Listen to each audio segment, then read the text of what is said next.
happens not that much different than the picture. Well, I can assure you, Mr. Daggett, that the events that are described in there are taken from the account of eyewitnesses, sir. Eyewitnesses? Yes, sir. You mean like the duck himself, I guess? The Duke. Duck, I says.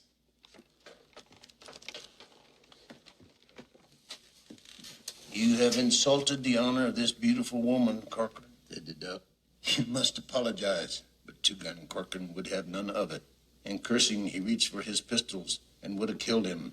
But the duck was faster, and hot a lad blazed from his smoking six-gun. See, I consider that to be an accurate depiction of the events. Albeit, all right, there is a certain poetry to the language which I couldn't resist. Mr. Beauchamp, I was in the Blue Bottle Saloon in Wichita the night that English Bob killed Corky Corcoran. I didn't see you there. No woman, no two-gun shooters, none of this. You were there? Yeah, I was there. First off, Corky never carried two guns. Oh, he should have. No, he was called Two-Gun Corcoran. Yeah, well, a lot of folks did call him two-gun. But that wasn't because he was sporting two pistols. That was because he had a dick that was so big, it was longer than the barrel on that Walker Colt that he carried. And the only insulting he ever did was stick that thing of his into this French lady that English Bob here was kind of sweet on. You see, the night that Corky walked into the Blue Bottle, before he knows what's happening, Bob here takes a shot at him. And he misses because he's so damn drunk. Now, that bullet whizzing by panicked old Corky, and he did the wrong thing. He went for his gun in such a hurry, he shot his own damn toe off. Meantime, Bob here, he's aiming real good, and he squeezes off another. But he misses, because he's still so damn drunk, and he hits this $1,000 mirror up over the bar. But now, the duck of death is as good as dead, because Corky does it right. He aims real careful, no hurry. And bam! The Walker Colt blew up in his hand, which was a failing common to that model. You see, though Corky had two guns, and instead of just a big dick, he would have been there right to the end to defend himself. Wait a minute, you mean that English Bob killed him when he didn't even have... Well, old Bob wasn't going to wait for Corky to grow a new hand. No, he just walked over there real slow, because he was drunk, and shot him right through the liver. Hello, folks. This is the Beef Podcast. I am one of your hosts, Gary Hill, with you tonight, and only her tonight, and I'm just fine with that, because one of us couldn't make it. Iris, she's here. What's up, girl? Oh, not much. How's it going with you? It's going. It's I hear ya. We got snow today. I'm an unhappy camper because I thought it was over, but it's never over. No, it's not over. No, we got snow the other night too. It was really funny because I was looking on my weather app and I saw these lightning strikes around us, and I said, "Oh, you know what they say about lightning in the winter? That's gonna rain or it's gonna snow." And then we heard this huge thunder boom through, and within seconds it was snowing. Yeah, because I have friends in Las Vegas, and they said there was a blizzard in Las Vegas. I was like, well, I guess we're gonna get some shit coming at us, I guess. Yeah. If you got a blizzard in Vegas, you know. A A little topsy-turvy. I'm not going to go on about climate change because I'm not the kind of person. But it's been a weird winter, and my arms are feeling it because of it. Extremely. I hear you. It's really been... The weather itself has been really weird the last 2 years. My arms feel all flabby and useless from not shoveling heart attack snow this season. And, yeah, it's a thing. But enough about the news and the weather. We are here for you and for us. This is perfect time for us. I'm going to ask Iris, because I ain't got a lot to contribute to this segment of the show. What you been watching lately, girl? So, Lynn and I started watching, what's it called? School of Chocolate. Dude, that is so awesome. The things that Amari, which is the chocolatier, the master, the things he does with chocolate is freaking amazing. And then we also started watching the Great British Baking Show, but the Professionals, that's pretty good too. And then, of course, just your regular stupid bullshit TV, Love at First Sight and all this other stuff. Or Marriage at First Sight or whatever. Just trying to stay in the motion with those. But besides that, I mean, I've been so busy at work, I really have not had time to do a lot of movie watching. I get you. Yeah, my job's not that demanding. Fortunately and unfortunately, I do it every day though, which is the biggest rub of my job. That's busy itself, right? It's demanding, that's for sure. What did I watch? Oh, here's one that you guys should look for. It's on Blu-ray now and digital. South Korean film called Project Wolf Hunting. This is a film in which it's a film which 40 of the most dangerous criminals are transported by boat from the Philippines back to Korea again, but they don't quite make it there because of course the prisoners escape and start murdering everybody. And then in the lower decks they have a super soldier that's lying dormant, but of course he wakes up and just starts destroying everything. He's like a my friend Kyle calls it Frankenstein murder boat, and he's not wrong because that's what happens in this movie. There's Frankenstein, and there's a lot of blood and guts and murder, and there's a great scene. I'll give one scene away. This doesn't sell you on watch this movie. These two guys decided they want to take on the Frankenstein murderer, and he punches through the guy's chest cavity. Oh my. And the other guy decides, oh, it's a good idea. I'm going to try to stab Frankenstein here. And then Frankenstein rips the guy's arm off and then beats him to death with it. So That's awesome. so look for Project Wolf Hunting. It's spectacular, bloody time. I can't recommend it enough because I was watching it at work and I was like, damn, shit. I was screaming like I was in the hood in the theater or something. I was like, yeah, this is happening. Oh, yeah, this is because Lee Russell recommended it. I didn't know it was original to a remake. I watched the original Man on Fire with Scott Glenn and Joe Pesci and Danny Aiello's in this movie. Uh-huh. And if you don't know what this is a film about a guy who was a soldier, I think of Special Forces, who was out of the game, but becomes bodyguard to this rich guy's young daughter. Rich guy's young daughter gets kidnapped, and he, of course, bonds with this little girl, so he has to take it upon himself after he's shot and beaten by these people to go rescue her. You know, I won't tell you successfully or unsuccessfully, but it's pretty brilliantly done, and it's a good movie. It is a good movie. I think Lee's right. Scott Glenn is a guy who's not afraid to take a beating on film, and he gets beat up a lot in this movie. Mm-hmm. So after that, I decided to follow up my Danny Aiello connection for no reason, just to watch a Glickenhaus / Golden Harvest co-production called The Protector with Jackie Chan and Danny Aiello. Oh yeah, I've seen that one too. This is fun. This is 80s Jackie doing ridiculous, irresponsible stunts. And yeah, ridiculous. Like him jumping from a boat to onto a crane, and you know he's on. And you can see his leg just go. Bloop. Yeah, it's irresponsible shit, and like it's so much fun to watch though. And I think Shout put out 2 big box sets of old Jackie stuff, and I'm gonna pick this up when it's the right price, just to get back into these movies again. I think Meals on Wheels is on there, and a bunch of old stuff that probably never seen an American Blu-ray. And this is Glickenhaus. This is New York. This is Hong Kong as well because they traveled to Hong Kong, hence the Golden Harvest co-production. And again, another kidnapping plot. But Jackie in this movie has to fight a white guy Hercules in one scene, and the scene after fight a guy named Chinese Hercules. So it's amazing. It's again 80s Jackie at its finest, and it's really good. It's fun. It's a fun movie. I think you can find it on Tubi if you guys want to watch that one for sure. Anything else to speak of? Not really. I watched Black Roses for the commentary show, and for no reason but to look for a good quote. That's not the one that I chose. I'll let you know what I chose when I get it back. A friend of mine who I buy autographs from sometimes is going to Days of the Dead Vegas this weekend, where they have a Sleepaway Camp reunion. So I watch Sleepaway Camp because I want an autograph from the meanest of the mean girls of the 1980s. Nice. A Judy autograph. I have to have one in my collection. You know. I'll give you a hint. I had her sign the second part of it too. Your side-ponied side chick. You know. Because she rocks that side pony in that movie. You know. I said it in the post. Like, you got a side pony, get to be mean. These are just the rules, you know. That's how it goes. And she got a great side pony.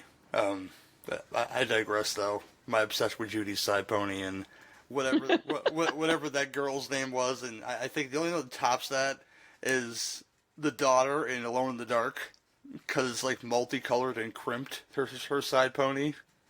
Oh yeah. It's something else. One day we'll do that movie and talk about why Martin Landau loves that hat so much. It's just man. And besides that, yeah, I don't have many beefs this week. I have a minor beef with my cousin's daycare, and this is important to hear as a parent. If you take your child to daycare, the key word in there is care, and this is my cousin's child who I helped raise since he was a baby, and we helped raise her since she was a baby, so we're awful close to him. You know, he's 5. So today at his school, he fell, okay, over his own shoelaces. So instead of tying the kid's shoes, they sent her a message like they do now to parents, saying your kid fell because he didn't know how to tie his own shoes. Now, if he got hurt or like cut his head open or broke his arm or something, they'd have to answer to some kind of authority to say, you know, what were you doing when this kid fell and hurt himself this bad? Or is their excuse going to be, yeah, we told him to tie his shoes. You know, he's 5 years old. He may not know how to do that. So their solution, so he doesn't fall, is to take his shoelaces out of his shoes. Like he's some kind of fucking prisoner or something, you know. So he can fall out of his shoes. Okay, Yes. sounds good. So that's Oh my gosh. The moral of the story is beware who you let watch your kids, because if this was me, and it feels like me, and the school's about 3 blocks from my house, and I feel like going there tomorrow and saying, you know, I give me your shoelaces, I want to see if you fucking fall over, because, you know, that's an ignorant thing to say to somebody, first of all, about their kid who, you know, this kid could be on the spectrum somewhere. He could be borderline autistic, he could be borderline, you know, behavioral, whatever it is, and if you say that, and this is true, as a parent, you have the right to sue the fuck out of this fucking school. Right, and I mean, like you said, this is a daycare. Care being the key word here. You don't. And not every kid knows how to tie their shoes by 5. I mean, come on, that's ridiculous. It's a small. And you know what? I'm sorry. Go ahead. It's basically them trying to excuse their inattention. I mean, it seems like they're targeting him out of all these the 20 kids that are in this daycare to say, you know what, this kid didn't know how to tie his shoes, and we're gonna berate him for it. You know, have a nice. It's kind of like they're saying, so you learn. Yeah. I mean, come on, it's just a 5-year-old. I mean, it ain't sticking a fork in a light socket, people. It's you know, your shoes are untied. I'm a grown up. My shoes are untied half the time. You know, I stuff the laces in my shoes. Are you gonna say, hey, you fell, dumbass? You usually learn how to tie your shoes. Like, I already know how to tie my shoes, but I'm being an irresponsible adult by stuffing them in my shoes and walking away. You know. Whatever. Fucking, you know, you're a caregiver of any kind. Let's say you're caring for an old person in a nursing home, and they fall out of their bed, and you're gonna say, hey, I guess they should have been built better or something. You're gonna say that? Like, no, because they're gonna have fucking questions if an old person falls on the bed. You know. Yeah, that's not cool, man. Not cool at all. Yeah, that's my beefage. You know, for this particular episode. Yeah, you never know. You never know what's gonna set you off, people, and that set me off. I was mad, man. Yeah. Well, I can imagine. Yeah, but tonight we're gonna do this, and I'm sure Iris has a lot to say about the one film for sure, because Suzanne brought up the Wonderland Brothers, and she couldn't be here to talk about them. So one of those films, this is a Little Bill, Double Bill, and where they came about is there's 2 characters in these 2 films that are called Little Bill, and it's that simple. Gene Hackman in Unforgiven from 1992, I think it is. Or yeah, here 1992. Yeah, that's correct. As Little Bill Daggett, and William H. Macy as Little Bill. I don't know what his last name is in the Boogie Nights. They really don't say that, but it might be on the IMDb. We'll find that out. But yeah, I'm looking forward to talking about both great films, and yeah, it's just they happen to have that small tinge connection. So, in the true spirit of this fucking podcast, I put them together because, why not? Yeah. But we'll start these in chronological order with Unforgiven from 1992, and we'll do that right after this trailer. Step over to the office and get the bullwhip. A whipping? That's all they get after what they've done? Get out of there! It was a matter of honor. They're paying $1,000 to whatever kills the two boys that cut up Delilah. In a time when lawmen were killers. What are y'all looking at? You English, Bob? Outlaws were heroes. Well, I thought that you were dead. Hell, I even thought I was dead. Till I found out it was just in Nebraska. And a bad reputation. You're the one who killed William Harvey and robbed that train over Missouri? Was as good as gold. My guess is you're calling yourself Mr. William Money. Say what? You don't look no meaner than hell, cold-blooded damn killer. I ain't like that anymore, kid. $1,000 reward, Will. Nobody's gonna come. So you still have that Spencer rifle, huh? Yeah. He's my partner. He don't go, I don't go. What's it come to 3 ways? Just because we're going on this killing, that don't mean I'm gonna go back to being the way I was. Are you really gonna kill them cowboys? I do not like assassins or men of low character. We ain't bad men no more. We're farmers. You're a lot of savages! A bunch of bloody savages! Assassin! Well, I guess they have it coming. We all have it coming, kid. Some legends will never be forgotten. Some wrongs can never be forgiven. Any man don't want to get killed. Better clear on out the back. Unforgiven. Unforgiven from 1992. Your cheapo plot synopsis is this. Retired Old West gunslinger, William Money, reluctantly takes on one last job of his old partner, Ned Logan, and a young man, the Schofield Kid. This is directed by Clint Eastwood, written by David Webb Peoples. Peoples, I'm sorry, not Peoples. That's another person. Peoples. Part one of the Little Bit Double Bill. This stars Clint Eastwood, of course. But Little Bill in this question is Gene Hackman as Little Bill Daggett, the sheriff of this little burg. Morgan Freeman as Ned Logan. Richard Harris as English Bob. James Woolvett as the Schofield Kid. Saul Rubinek, love that guy, shows up as W.W. Beauchamp. Francis Fisher, who's doing conventions now, which is awesome, as Strawberry Alice, like the madam of the House of Ill Repute. I gotta do this because Iris watched the wrong movie for this show, but not in a bad way. She watched Dirty Little Billy, and I want to hear her thoughts on that film. Just give us your little schmeal, girl, what you thought about it. Dirty Little Billy was an amazing flick. First time I had seen it, and I mean, you have a great cast. I mean, Richard Evans and Michael Pollard in this just kicked the damn thing out of the water. I mean, they were so good, and you have Lee Purcell.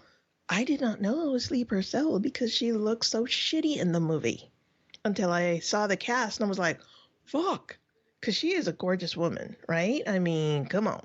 And all of us had no idea. And we get to see little Gary Busey in it before he got like all weird. I think that man was born 6 feet tall. I'm just going to throw it out there. Yeah, he was. He really was, wasn't he? But, the story is great. I love, to me, it seems like it might have been, or it could have been a play because it takes place in 2 places. In a room where the town hall meets and at the bar. Those are the 2 main places I can see that this takes place in, right? And it's really great because it's dirty, it's yucky, and it really gives you a sense of the real West, not, a John Wayne Western where he comes in strutting in all clean and looking good and all that. No, this was in a muddy little town, and it's very podunk, and it was really, really good. I love the story.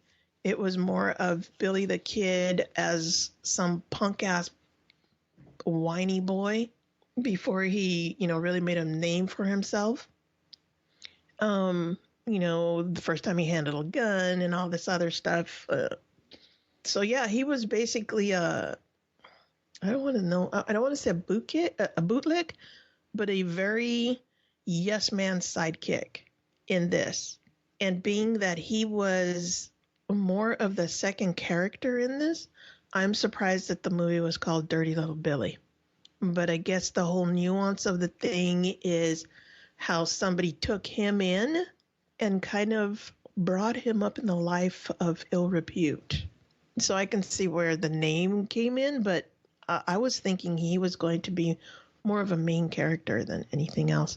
And there's the relationship between Goldie and Billy, and then also Billy and Burl. I really like those relationships too. They are strong relationships. One of them is very much master and slave, and the other one is two people that are trying to figure out where the fucking life they belong, and that would be Billy and Burl. So yeah, it was very interesting. I loved the use of basically the location was a character in itself. I loved how they did that. So yeah, it was a really great film, and I was very happy I mistakenly watched that one instead. Yeah, it's a good one. I mean, me and Lee are both in agreement. We both dug it pretty good. But out of this one, I've seen a bunch of times. Like I say, I took that name and just put these two films together, and I'm not even mad at myself for that, because it's going to be a good discussion, I think. I will kick it to you first, Iris, and ask you what your thoughts are of this movie. All right, so for The Unforgiven, I mean, first of all, the person that Clint Eastwood plays kind of makes me think of, like all the spaghetti westerns that he was in. And it's kind of like that guy met a lady that he totally fell in love with and kind of turned him onto the straight and narrow. And then all of a sudden, the reason why he was on the straight and narrow is gone. And he's just trying to be a law-abiding citizen on his farm, raising pigs and 2 kids.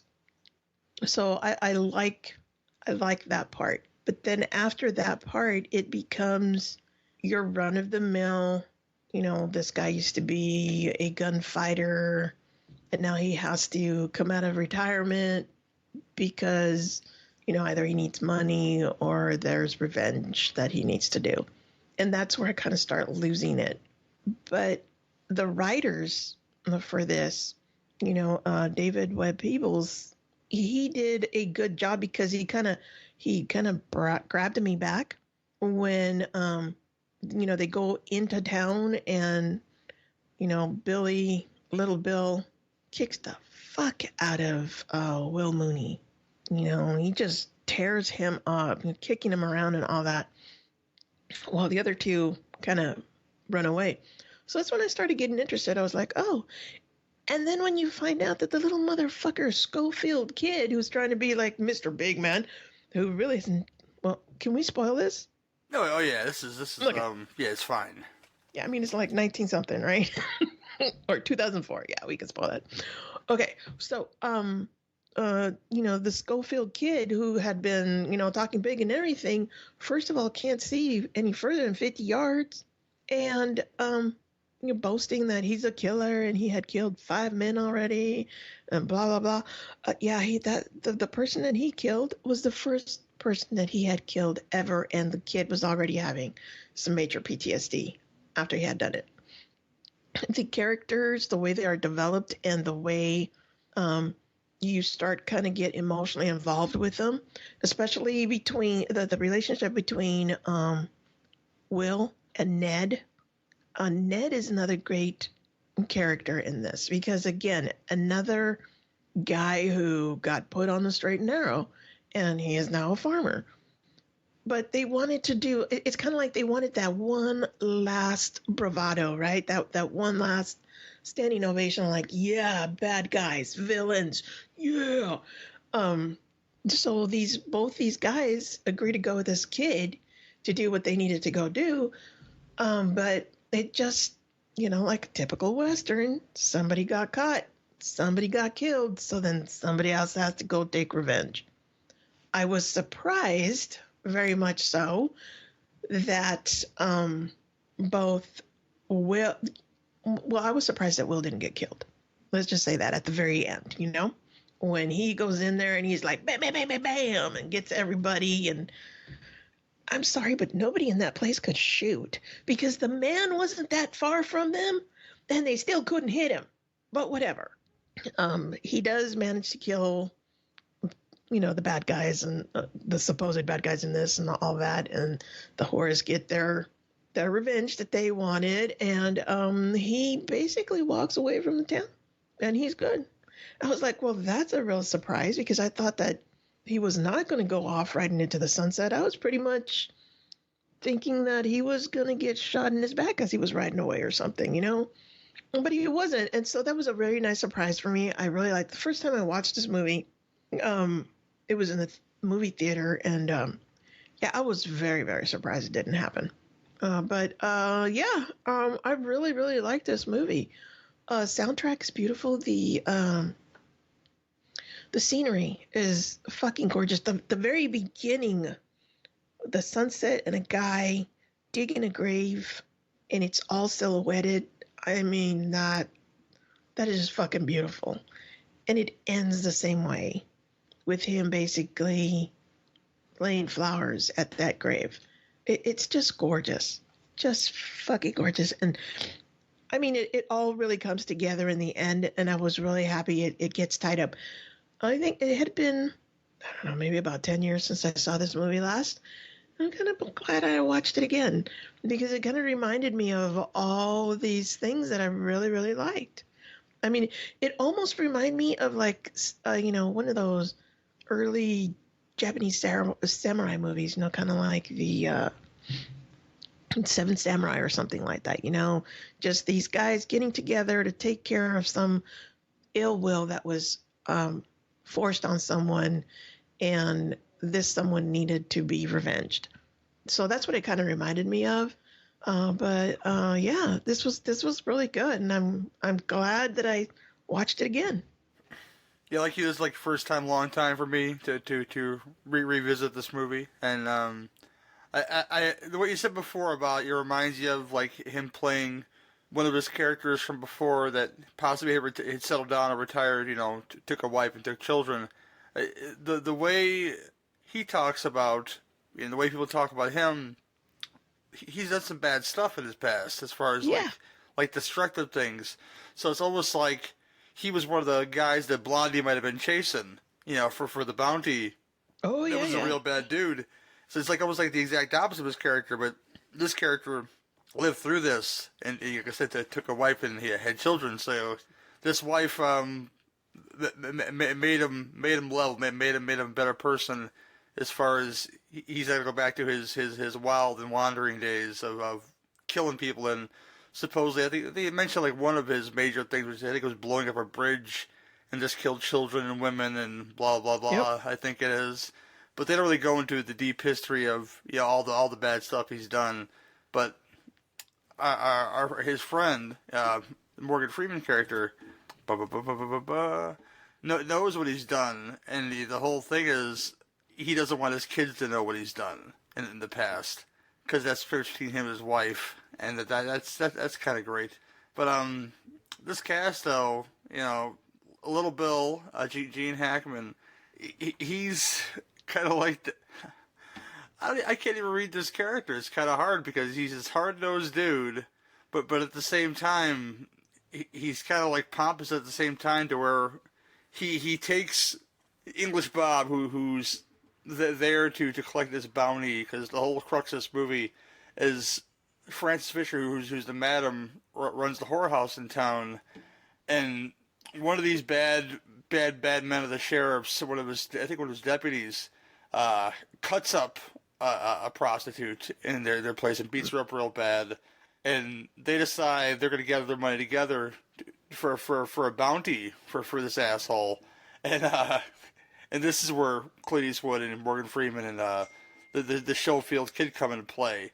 They're going to go collect this bounty, but at the same time, but Bill Money doesn't want to go back into his old wild ways. But I think, I don't even know. It's really hard to say. It's like he needs the money, but at the same time, this is something that his wife would want him to do if he was going to come out of retirement for one thing. To not do bad, this is the one good thing he can do is help these women in this town. It's just it's so. I mean, rough. it makes sense though, Yeah. right? And there's also the beautiful scene between the gal who had gotten cut up, and she goes, like, well, you can get a freebie too, or a free one. And he's like, no, and she's like, well, I didn't mean me, and he's like, no, you're cool. He's like, you're beautiful. You just have scars, and he goes, I have a wife, right? And so even still, he was taking his wife into account by not, being with this woman, because that hilarious conversation between Ned and Will about, well, so do you use your hand? Because, he doesn't go into town to, sleep with a whore. Yeah. Well, him and the Schofield kid are upstairs just getting it in, It's like, oh, they've been taking free ones this whole time. Blah, blah, blah, He's like, yeah, no, thanks. Oh, gosh. Oh, that cracked me up. Do you use your hand? They throw little stuff like that in there. You wouldn't think it belonged in a movie like this, but at the same time, these are conversations that dudes would have, because Yeah, Ned's single and ready to mingle. He'll fuck somebody, but then of course the Schofield kid will too. But Bill's got a little more conviction. Bill had a wife, and Bill is still mourning his wife because, like I said, you see him be digging a grave. Yeah. Obviously, that's for his wife, and so he's still in mourning. He's still thinking very much, what would she have me do, and what she would have him do is to go help these women in this town, and that's the only reason for him to go. I mean, being way past his prime of what he used to do. I mean, you mentioned the scene where they're shooting on the hill and they're not hitting anything. I mean, he's that rusty to where he can't hit nothing anymore. And I think that plays a big part in this. These men who are way past their prime. Looking for the dollar, if you will, but not being very good. But I think Bill's the only one that's the realest of the group to realize that if he goes into this town and goes into the situation, that if he goes, he'll go doing something good. Being the outlaw, not doing something from his wild days back in those nasty days. And I think his wife and his children would be proud of him in that sense, to the point where he made a backup plan to where they would go with the Native American woman if he didn't make it back. Right, yeah. And God, a lot of that is really good in this movie, and like you said, the writing in this, I really enjoyed the writing. So, yeah. Anyway, I'm sorry, I didn't mean to interrupt you. Oh, you're fine. The little shit in this movie, I mentioned English Bob, just being a pompous ass, and then Little Bill just shutting him down, beating the fuck out of him, and kicking him in the street. That's the part where Saul Rubin's character Bouchon pisses himself when he sees the guns. Oh yeah. He's like, this guy really is a greenhorn, ain't he? He just he's never seen a gun in his life. He just writes about gunslingers and this, that, or the other, and that just proves that he's kind of harmless, which is kind of like why Little Bill didn't kill him, because he's that pompous. And this is Old West times, to where you would see like, nickel novels on the shelf at the general store about Billy the Kid and bullshit like that. And I think Little Bill wanted him to write that kind of story about him, to say how great of a lawman he was and blah blah bullshit. And this is why he kind of kept him around. And this is why Bouchamp he lives in the end. Even then, right? even then, the scene where He comes, to avenge his friend who was displayed outside of this fucking bar after he was tortured and beaten and killed. He has questions for Bill, like, did you shoot the best gunman first? That has to be Little Bill. He wants to write all of this down. He wants to chronicle everything. He's so clueless. So Little Bill has a proper ending, I guess. I don't know. It's so strange. Right. The duck of death. Yes. Oh God. Frances Fisher as Strawberry Alice. She's like the madam of the whorehouse, like I mentioned before. She's in so many things that you would have seen. Titanic. She's in so many things. Just look her up one time. Like I said, she may be coming to a convention near you. I know the people that are representing her for that, and I'm like, about time you start getting some of these character actors out in the streets and doing stuff. And but yeah, she's great. This film is great. I have it in 4K, but it's still a very dark film to watch even in 4K. Yes, it is. Because they still have the old. There's no electricity, obviously. It's all lit by lanterns and such inside, like the bar. So you see shadows of faces, or very darkened faces. So 4K does this good, but doesn't do it very good because most of the film is filmed in the dark, and I like that grimy feeling to the film, to where there's dread. There's very little sun in the film. There's like no hope. But you know what? Spoiler: Bill Money makes it home. But yeah. I know. I was like, oh fuck, man. I was kind of bummed about that. But yeah, I could have, the first time I watched this, I thought for sure that there was going to be a shootout between Gene Hackman and him, and yeah, Hackman was going to end up dead, but he was going to mortally wound Will. Yeah, he did go down like a bitch, though, didn't he? Like, yeah, because big time. He's not like, if you look at this, you watch The Quick and the Dead. The Quick and the Dead, his character in that film is kind of like a cartoon version of Little Bill, and it's strange. It's a film I love. If you've ever seen The Quick and the Dead, it's probably my most favorite Sam Raimi film for the fact that his cast is so deep. Not just your main people, but and versatile. Yeah, versatile. You got Kevin Conway in that movie, Lance Henriksen, Keith David, Woody fucking Strode is in that movie. Roberts Blossom. It's so deep. It's so deep that fucking cast. And that's what makes it his best movie, in my opinion. Who was the female gunfighter? Was that Stone? Sharon Stone, yeah. Yeah. Leo DiCaprio, and yeah, it's good. It's so good, Oh, Mark Boone Jr.'s in that movie. You wouldn't recognize it, but he's in that movie, because he has a bald head, he has long hair, so so good. But this is so good too. I can see why I got all the accolades, because every time I watch it, and I remember when I watched it probably a decade ago, I got the same feelings that I had when I watched it the first time, and it hits you in the feels. You want William Money to live, and because you see these kids, and you're like, they're just gonna go with this Native American woman. Like, no, your wife wouldn't like that, so you're gonna live. I know goddamn well you're gonna live. So, not that she would care if they were taken care of by a Native American woman, but backup plan. It's like the reason why. The reason why is she wouldn't have liked that. Backup plan there, Bill.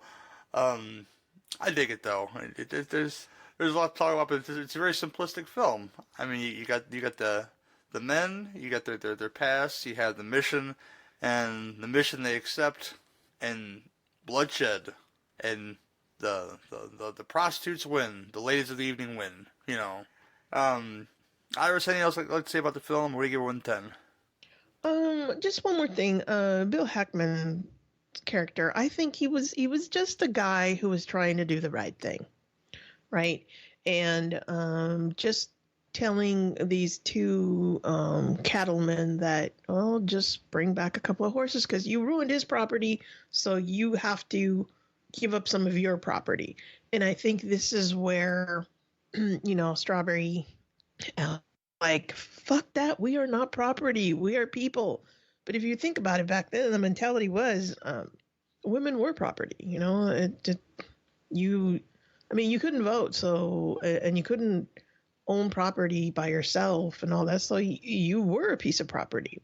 So in his head, he was doing the right thing by Sonny.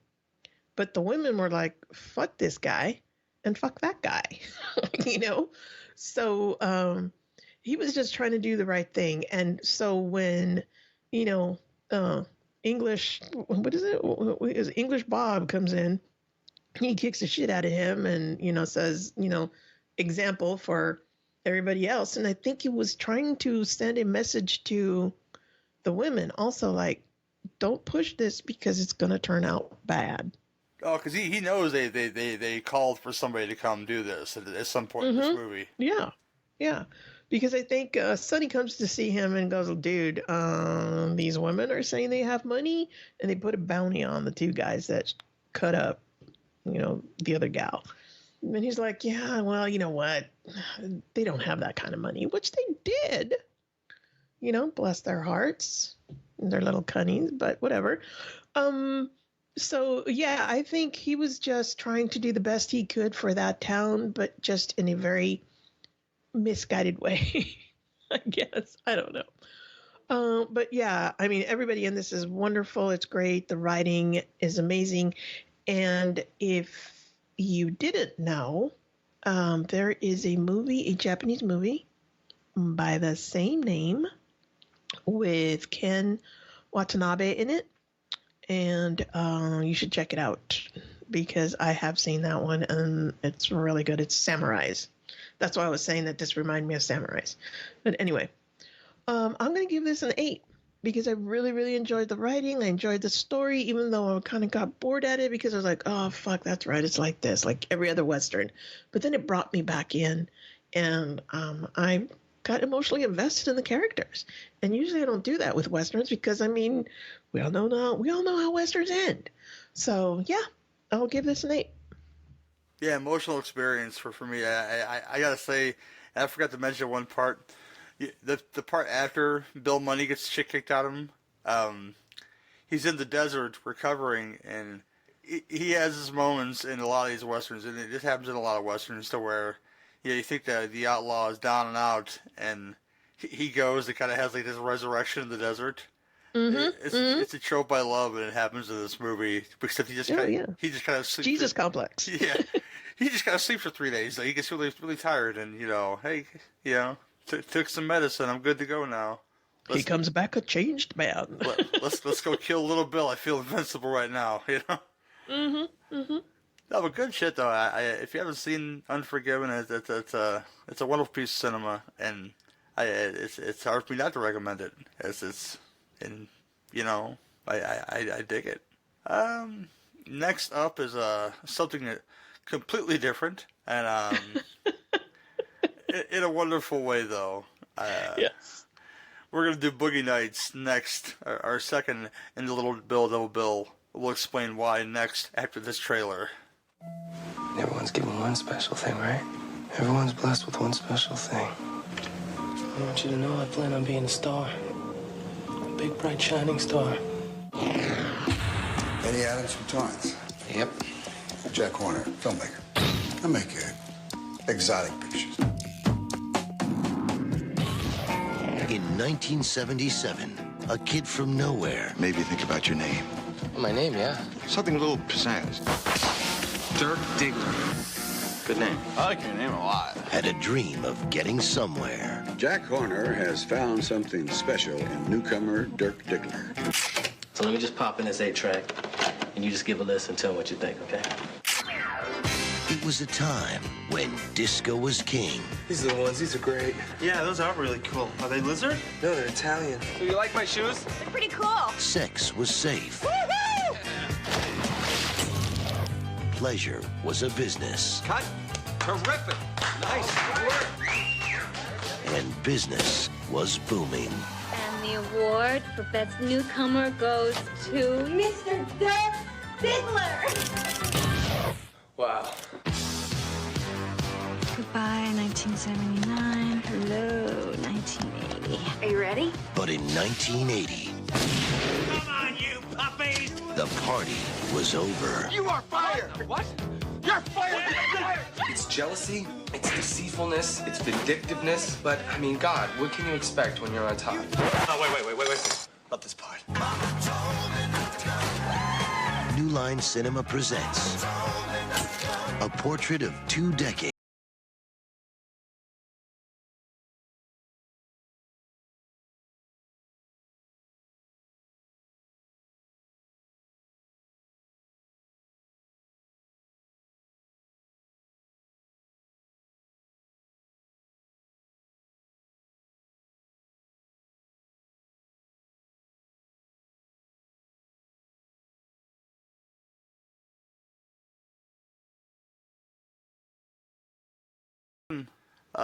Your cheaper plot synopsis is this.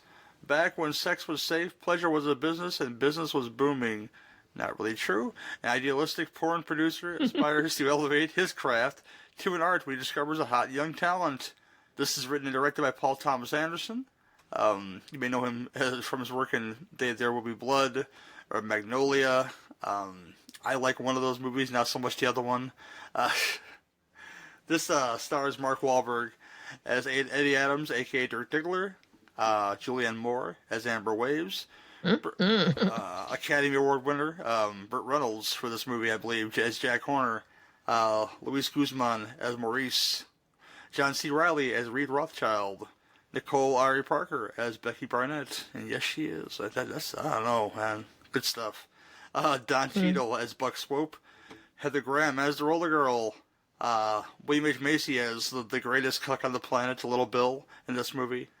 Nina Hartley as Little Bill's wife, the greatest horrible wife that Little Bill could have, you know. She is skanking it up. Whew, man. Oh my God, yeah. Just getting in the driveway. Come on now, you know. Joanna Gleason is Dirk's mother. She is something special. Dirk's mother. This film came out when I was 16 years old, so you know how my penis feels. Iris, how's your lady parts feel? Give us the lowdown on Boogie Nights for you, girl. Okay, so first of all, let me say that I would never, ever kick Julianne Moore out of my bed. She could eat fucking crackers and cookies and anything she wanted. Because I would let her. Hotter now, I'd say. She's even hotter now. Her and Heather Graham, man, at the same time. I don't care. But yeah, these ladies are beautiful. This movie. Okay, so the first time I watched this, it was in the movie theater, and I thought it was pretty good. Nothing. I didn't think of anything special of it, but it was good. The main reason why I went to go see this movie was because Burt Reynolds is in it, and being a child of the 80s, Burt Reynolds is my man. I'm sorry, but even for me to say that this is a sexy man, I mean, come on. Because he is a sexy man. He's got that stachio going on. I mean, come on. And I love his character in this. And, just the way he is. I mean, when he didn't want to sign up with Gondolini or Gondoli, I think it is, because, he was going to be shooting on videotape, and he thought that was going to basically kill this kind of filming, which, if you really think about it, historically it has, because now any hack can get a camera and, fuck like a bunny and then post it out on the internet. Well, we have iPhones now, Iris. We could do more than that. Even that now, right? I mean, so you take your high definition iPhone and you can film a HD film of you fucking like a bunny and doing it real bad. But yeah, so it did diminish the quality. I mean, the Pussycat Theaters, even though those were places of ill repute, they were still good films. I remember as a child watching the Playboy Channel, as it was all with all the static and stuff, and you could kind of, if you squinted your eyes really hard, you could see what was going on. Is that an elbow or a nipple? Right, exactly. And then once I was in the Navy and these films were introduced, we were out to sea. It was like, there were interesting films, but a little educational once in a while. But yeah, I think his character was right. It did kill the art of this type of film. But his character, I think, is the one that I really gravitate to. But we can't say that, Marky Mark or Mark Wahlberg's character, Dirk, we can't say that he wasn't a good character himself, because it also it's all about him, right? Him and his big schlong, his long schlong, which you get to see at the very end. But still, it's an interesting time in society where, like it says, business was banging, at the time. And that's basically what it was. And it kind of slowly diminished because all of a sudden, cocaine comes in and all these other things. And then child pornography is not something, it was really, really bad if you were found with that. Not that it ever wasn't, but, it was that stigma of stranger danger and all that was also starting to begin in the 1980s, right? It was the satanic panic and all that. So all of these things were like very, very bad things that were going to lead you to hell and Satan possessing you and all this other stuff. So I think it was an excellent look at this time of society, I guess, where everything that used to be so hidden and under covers, pun intended, was starting to come out to the open, and it was making a lot of people uncomfortable. And it also, Dirk, it shows how, drugs are bad. This is your brain on drugs, right? He couldn't get his dick up anymore. The fluffer was having a harder and harder time, pun intended again.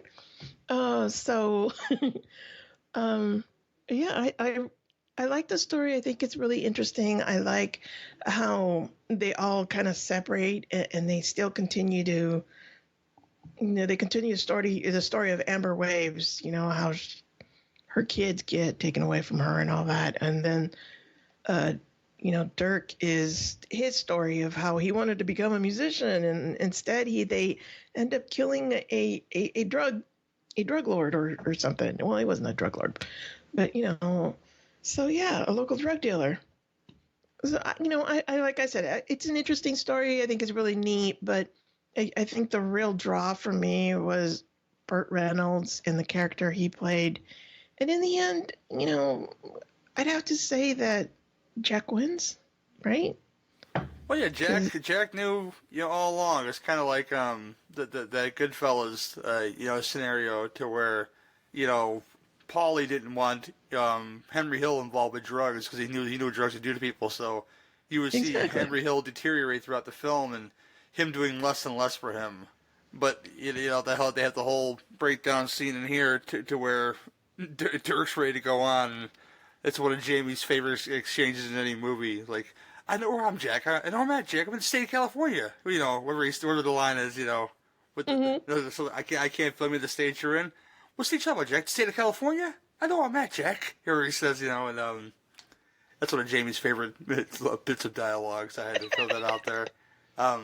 The drugs are a big thing in this movie. I forgot. I should have mentioned a few more of these names.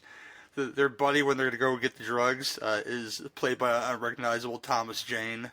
Just look for that next time if you don't know that's him. I dig this film quite a bit. Like I said, it came out when I was 16 years old. I was a sophomore in high school. I'm still immature, but I was much more immature back in those days. So seeing Roller Girl, Heather Graham, when she removes that jumper where she's wearing, and you see everything, that boner that I gained for her and License to Drive just got all that much bigger. Okay, it was bad. So I rewind that again. You hit the VHS and everything. Just wearing that part out. Yep. But yeah, she's hot and very very cute in this movie. Philip Seymour Hoffman I did not mention. I feel like a fucking asshole. Scotty J, one of the most pathetic creatures in this entire movie because he's like that guy that's kind of hanging around. He's doing the sound, but he tries to be one of the boys, and he's just so sexually awkward, and he plays it so well in this movie.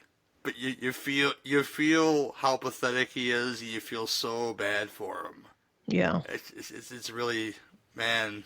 But I like the rise of Dirk here. He's very naive at first, and he gets into business, and then he gets more and more confident in himself, and the higher he gets, the more and more that confidence builds, and it's it really shows, you know, this era of the late 70s and the early 80s, you know, what these guys were doing, and not just porn stars, but like regular movie stars too. You know, they get into this shit too, and it's just down for the count. Like I said, the Burt Reynolds, this is sort of his banner roles for a lot of reasons. He could be sympathetic, he could be, you know, debonair. You know, he's so many emotions in this movie, and I love that. I love that Burt's doing all these things, and nobody really knew he had it in him because he's just that horn dog Burt Reynolds and most everything, and that's fine. I could watch Gator right now and have a great time with it. Okay, it's fine. You know. But yeah, this is to capture the feel, you know, the music in the movie. I can't listen to Living Thing by ELO without thinking of this movie, because that's what plays in the end credits and when everything breaks down. And I love, you know, that because much like any addict, you know, he has to fall. You know, in his case, falling, him making a bad drug deal and almost dying. For him to see the error of his ways, and you know, there's that moment, you know, where he comes in the house and Jack embraces him like he's his son, you know, and that's because if you watch Eddie, Dirk's parents, you know, his mom's an angry pill, and his father is a trophy husband. He doesn't say anything throughout the entire movie.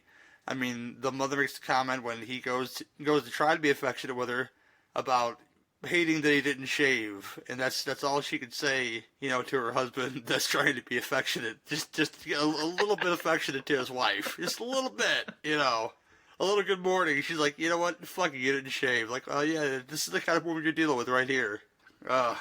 Just awful. It is. So the fact that he's got Jack, and there's that scene. And then the scene right after, to where he's on the couch with Amber, you know, she's like the mother character doing, which is really weird because they fucking fucked. But I digress. But it's that those parental figures that he never had, and it's there. It's all there. You know, with the sleaze, which has one of the greatest fuck up lines that they kept in the movie ever, where Little Bill's wife is getting plowed in the driveway. And oh, God. He's talking to Ricky Jay. Ricky Jay, famous comedian turned actor, plays Kurt Longjohn, you know, R.I.P. Ricky Jay, and Philip Seymour Hoffman, and Burt Reynolds. God, there's dead people in this movie. Where he says, my wife is getting her ass in the fuck, or something like that, he says. And I think that's a line he flubbed that they kept in the film, because if my wife was getting plowed by many dudes in a driveway, I don't know how my speech would be either, but I bet it'd be terrible. You know? I'm pretty sure it would be too. Right. Oh my gosh. But yeah, this is it's probably the best Paul Thomas Anderson film to show to somebody. Because his other films are, especially like Magnolia, that I think is all over the place. It's my God, yes. It's everywhere. This is kind of like has a straight narrative, you know, the rise and fall of this young man. My last call to Torchies, people listening, Alan Graff shows up in this movie as Man with Gun. There's a connection for you. It's just crazy fun. It almost turns into like a cartoon, especially the scene with the drug dealer who's, oh my God, yes, who's played by Alfred Molina, for fuck's sake. Okay, It's wild. And he's playing his stereo loud, and there's the kid in the background with the firecrackers, and all this is creating tension. That this guy is this high, and you see this big black guy standing in the background, and this kid's just blowing off firecrackers in the house. It just all this is creating this fucking tension that builds up to.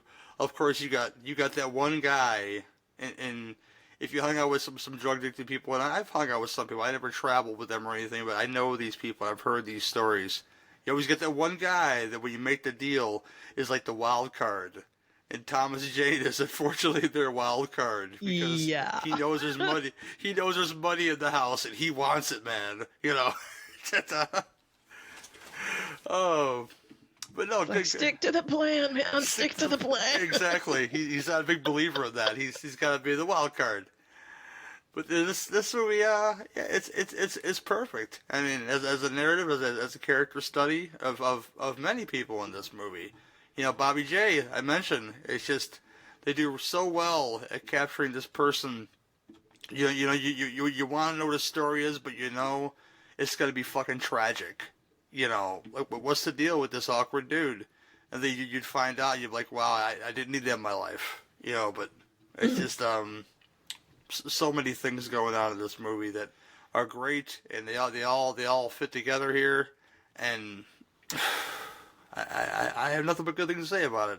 And it's 2.5 hours that fly by, and that is correct, though. You have to that's something you have to give this movie.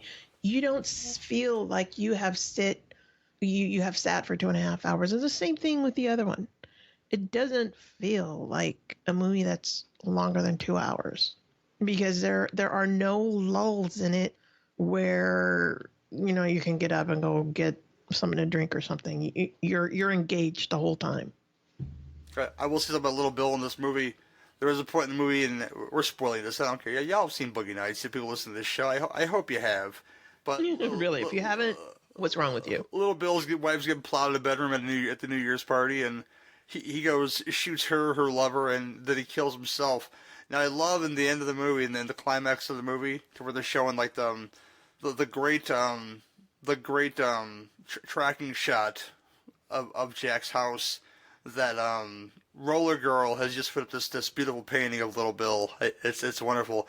I hope that William H. Macy has this photo in his house, this painting, because it'd be awesome if he did. Yeah. It kind of reminds me of the one in Serial Mom that the guy buys from their flea market table. Fucking Don Knotts. He's the coolest, It's so good, But yeah, I ain't got much more to say about this film because there's so much to talk about, and I don't want to get into Buck's and we didn't even get into Buck, but Don Cheadle's character Buck, his trying to find his identity in this movie until the end he becomes a family man in the end, wearing a suit and tie and stuff. But Iris, anything else you want to say about the film? What do you give it? Just again, I mean, totally passed up the Little Bill character, right? It just you just feel for the guy, you really do, and when he turns around and does what he does, kills her, kills him, and then himself, you're like, well, that was well deserved. I mean, can you imagine? Can you imagine the conversation in this community? Just talking about Little Bill's wife getting plowed by other dudes all the time. Right? I mean, it's he'd have to well, if he films it but doesn't know what's going on. Yeah. That's pretty fucked up. He'd have to be he'd be that level of frustrated where he would shoot them and then shoot himself. Just it's. Mm-hmm. Sorry, it was well deserved. No, you're fine. You're good. So that was very well deserved. Again, like I said, you don't feel like you're sitting for 2.5 hours. I think it's what it is. You don't feel like that. The characters in this, they're fun. They're interesting. They're not. Each character has a reason for being there. It's not like throwing a whole bunch of people in there kind of just to, again, another pun, fluff the story up. it's a good story. I like the characters. The cast is amazing. Again, there's Burt Reynolds, and like you mentioned, a complete prodigal son type of story. Went on his way, took all of his, daddy's money that daddy gave him, and he blew it. Then he comes back and wants to know if he can come back into the fold, and he's received with open arms. So, yeah, I'll give this a 7. Oh man, yeah, I dig it, and I've been digging it for as long as it's been out. I didn't see this in theaters. I saw it on VHS, and I owned that VHS for a long time. But yeah, good times, good characters, fucking tragic fucking characters at the same time. The only one really holding down the fort is good old Jack Horner there, and I love that he's the glue of all this. This is the big thing for me in this movie, that it's not that he has no worries, but he ain't got time for it either. At the same time, right. It's just right. It's again, it's like Paulie and Goodfellas. It's like, you know what, you did this to yourself, and now you got to face the music, and music faced, there it is. But it is the rise and fall of him, and this is this is I guess it would be like John Holmes the movie, right? Kind of in a way, or no, or I don't even know how that works. Okay. Yeah, he is kind of John, Long John Holmes. But good shit though. I'd have to give it like an 8 though, and it holds together very well, and it's not just the boobies. It's everything else too. And yeah, 8 out of 10. That's it for this one. We'll come back and close out the show. This'll keep it quiet. Oh, hi there. I didn't see you. You caught me cutting a new show. I'm Bo Ransdell, and I'm one of the many creators you can find on Legion Podcasts. I said quiet! My fellow podcasters and I work hard to bring you the best in horror podcasting, but that comes at a cost. Wouldst thou like to live deliciously? Not that, but also yes. No, what I'm getting at is that there are server costs for good microphones and software for editing, all the things that make our shows, fun to listen to. And you can help. If you're enjoying the shows on legionpodcasts.com or in the Legion Network available on iTunes and Stitcher, just about anywhere you can download a podcast, really, you can help us out and get a little something for your trouble at patreon.com/Legion Podcasts.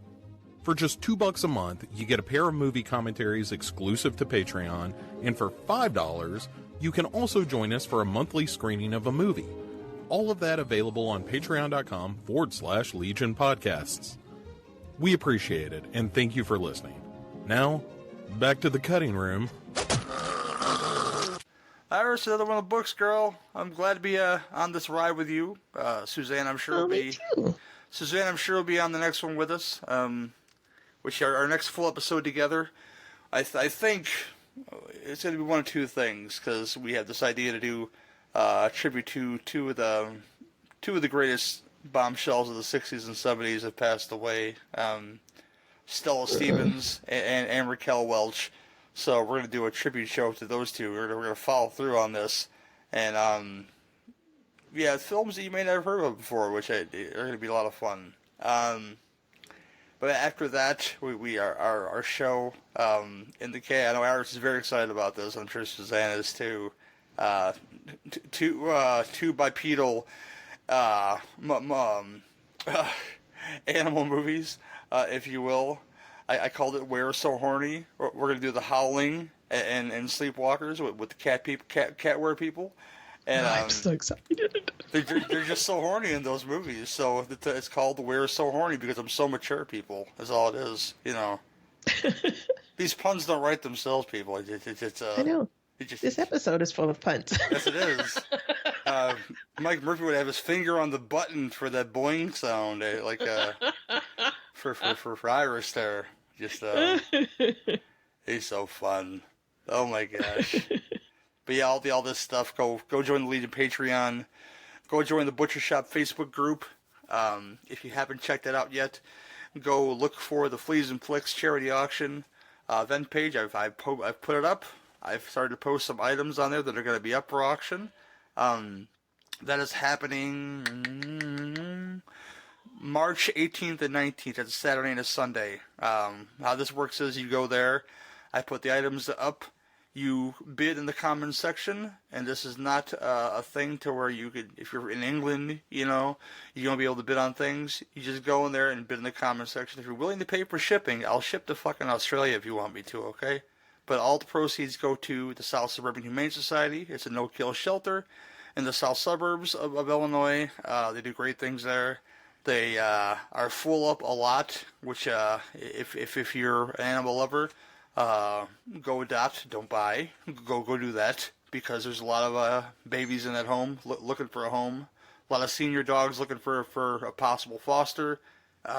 This is important things. I found a stray running around my side yard, and it's a big old pitty hound mix, and I went and collected his dog. He came right to me, and I had to call the police for them to come get him, but he went to animal control. And it was a big, stupid process, but my landlord is going to adopt this dog, and we're going to pick him tomorrow. Oh, yay! So my landlord, who has Legionnaire's disease, unfortunately, and lives by himself, is going to have a companion. And if you don't have animals, you don't know what that feeling is. You know, you could say, fuck the wife, fuck the kids. You know, this dog is the most excited, or this cat is the most excited to see me when I get home, okay? Mm-hmm. And this is just true, yeah. They're very excited to see you, and if you don't have that kind of companionship in your life, I think there may be a hole in your life, maybe, you know. And if you can fill that with an animal, go hit that shelter and go find one, please. You know, they need you, you know. But Iris, what you got coming up, girl? Well, Mike and I, of course, we've started this new venture it's a new podcast. It's called That's Sort of Weird, and it's basically dedicated to pop culture, like true crime, cryptids, aliens, disaster, you know, things like that. And we basically try to be as informative, critical, and humorous as we can. The latest and greatest is one of Mothman, and both Mike and I have a lot of fun with that. And I mean, we're on episode 4, and we started out with Noah's Ark, and then I did the Ghost of Flight 401. Mike did Larry Singleton, and then there's this one with the Mothman. I mean, go check it out. We are on thatsortaweird.com, and there they are, and check them out. Oh, and if you leave us a 5-star review, we'll send you a sticker. Gary, you're still there.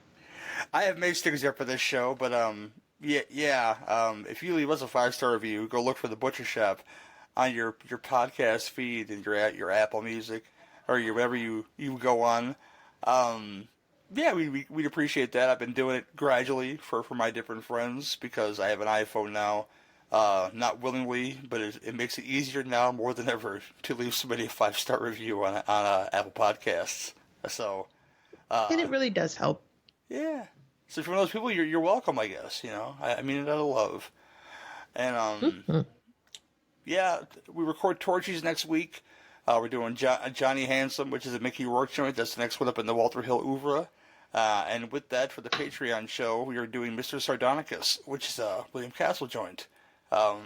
Connected because of the change in the face and getting revenge, and they go together. People trust me on this one. Rest of the we play it by ear. We haven't been able to line up a 2-drink in a couple of weeks because Kyle's been busy on the weekend, and that's when we can record those on the weekend. But the next one of those that you should hear should be the next up in the John Fasano film festival that we're doing, Rock and Roll Nightmare, starring the great John Micklethor in the role of that movie, Role of a Lifetime, with the wind blowing and him fighting a puppet demon, and man, it's so bad, but it's so good. But that's about it for this one. This has been your Sin and Beef podcast, where if you've got beef, we've got the grinder.